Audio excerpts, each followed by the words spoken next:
Hello. Welcome back. This is Monday when you're watching this, the first day back after our Thanksgiving break. So I hope that you all had an enjoyable time off. Maybe did some reading for the book report that we've got coming up in just a few weeks. So we are going to continue reading from Black Beauty today and actually finishing the book this week. This is the beginning of part 4. And every time there's a new part, there's a change of home for Black Beauty, even though sometimes within one part, he also changes homes. But we are going to take a look at what happens after Black Beauty leaves Jerry Barker. He was told that he was going to be sold off to an owner who was going to really treat him well and not be burdened as a cart horse like we saw that happened to Ginger. So we'll be reading a chapter a day this week and then going over the study guide before taking a test, which will be next week. And then our next book that we're reading is called The Princess and the Goblin. I know some of you, your parents ordered you the books, and The Princess and the Goblin is a really nice fantasy story, which has some things in common with, and even the author has some things in common with C.S. Lewis, who's the author of the Chronicles of Narnia series, and Tolkien, the author of the Lord of the Rings series. And this one really inspired those stories.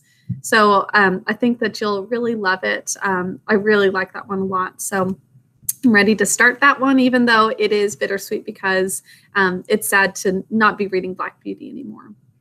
But I'm going to present my screen so we can continue reading Black Beauty chapter 46 today. I believe it is. There it is, Jake and the Lady.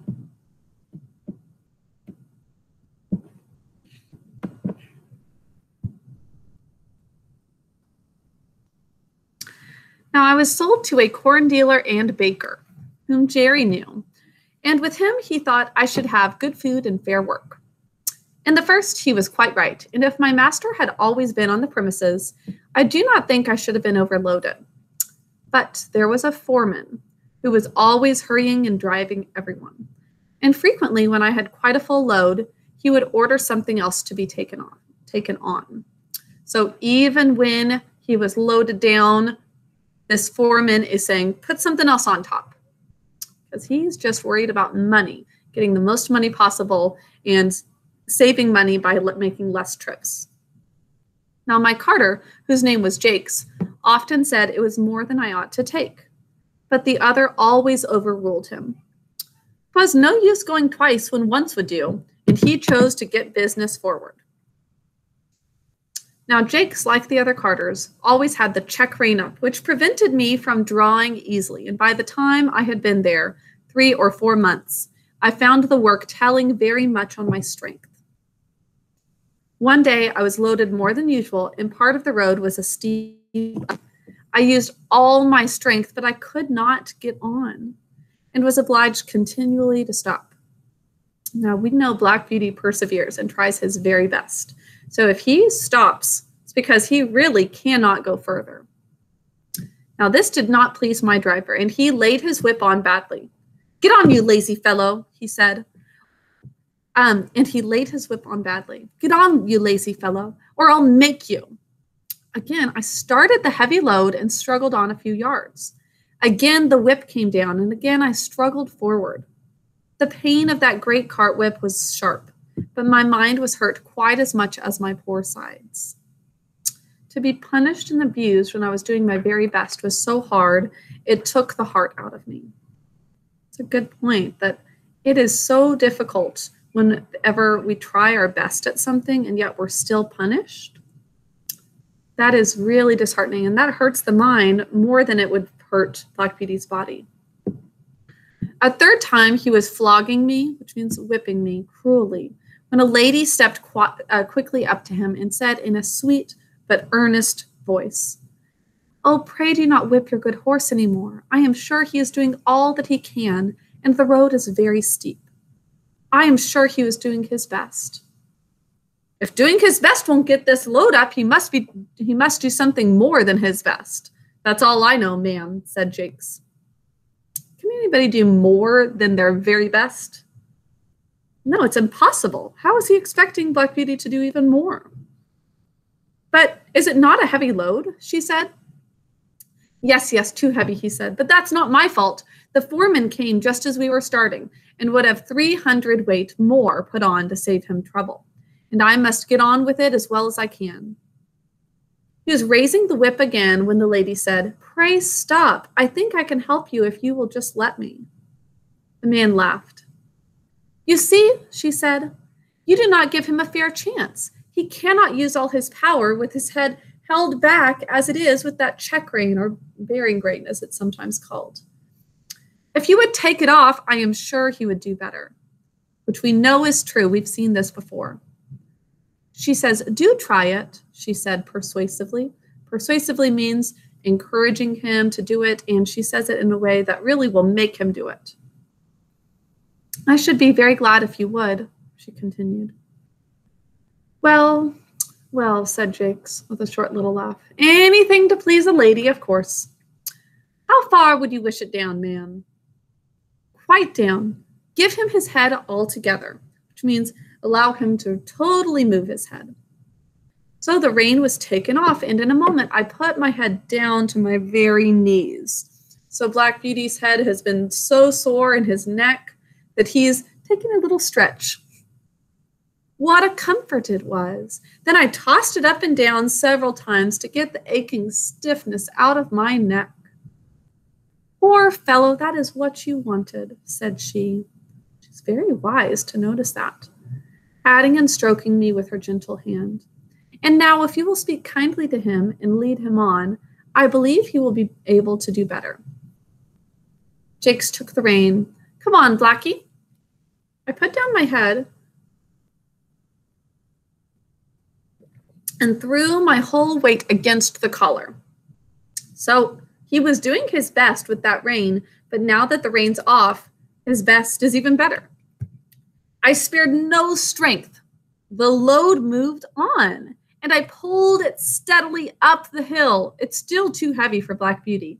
However, he is able to move forward, slowly but surely, and then stop to take breath.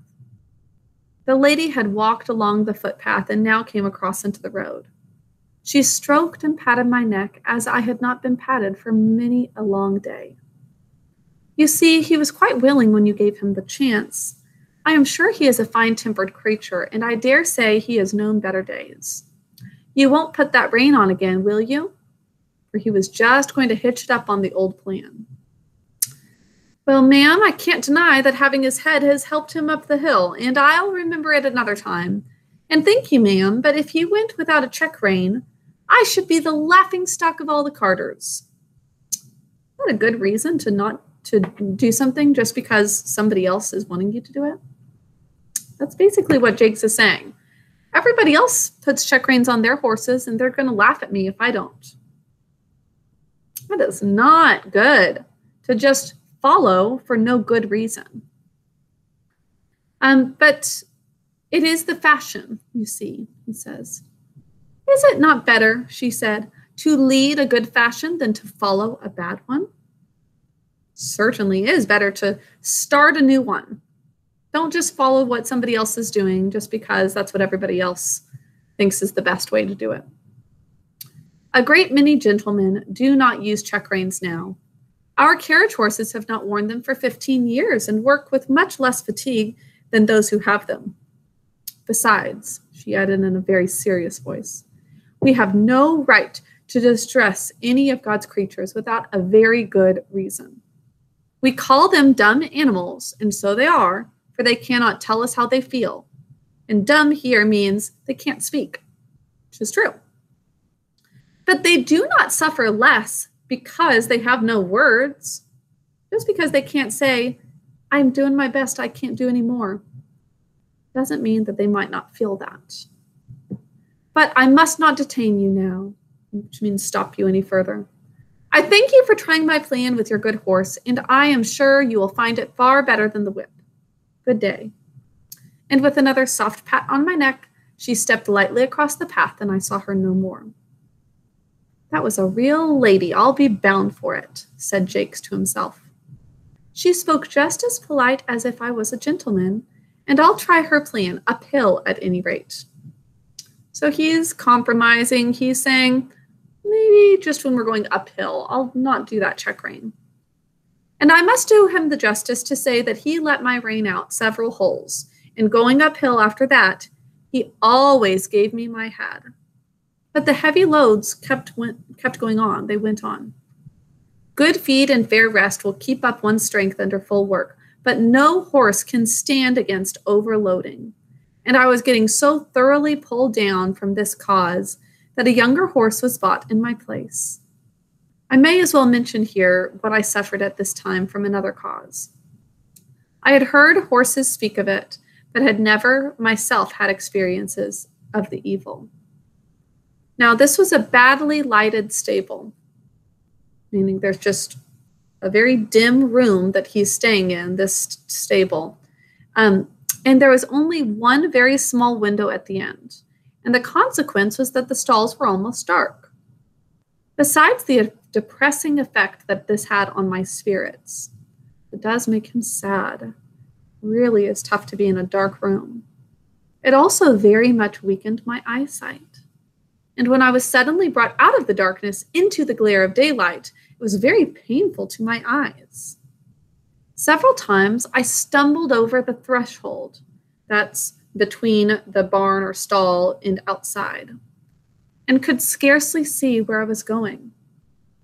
I believe had I stayed there very long, I should have become pure blind, meaning completely blind, and that would have been a great misfortune.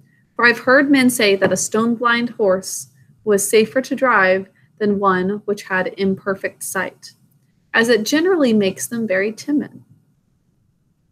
However, I escaped without any permanent injury to my sight and was sold to a large cab owner. So, Black Beauty is changing homes again. He went to this corn dealer and baker, and now he's going off to a new home after just one chapter. So, unfortunately, we've got another hard owner up ahead in chapter 47, which is called Hard Times. Now, it's not going to remain this way forever. Just be patient. It is going to continue. It is going to be a tough chapter, but then after that, you'll see, I think, what you'll consider a pretty happy ending for Black Beauty. So we're going to stop it here, and I will talk to you all later. I hope that you're enjoying the story. Answer the questions to go along with it in Bright Thinker, and I'll see you later. Bye.